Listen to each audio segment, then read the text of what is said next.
and welcome to another NovaStore training video. Today, we'll discuss how to take an existing NovaBACKUP system image in NDF format and convert it into VHDX virtual hard disk format.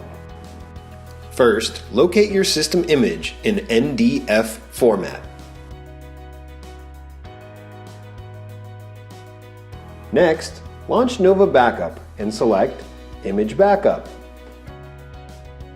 Next, launch the Image Backup tool and select Tools. From the pull-down menu, select Convert Backup Image to a VHDX. Now browse to your existing NDF system image file. Select your destination and create a new file name for your new VHDX virtual hard drive file. Now select Convert.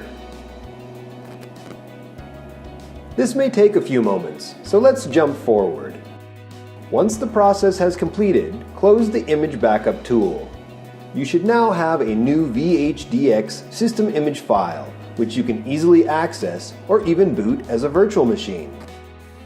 Thank you for using NovaStore, and thank you for using NovaBACKUP.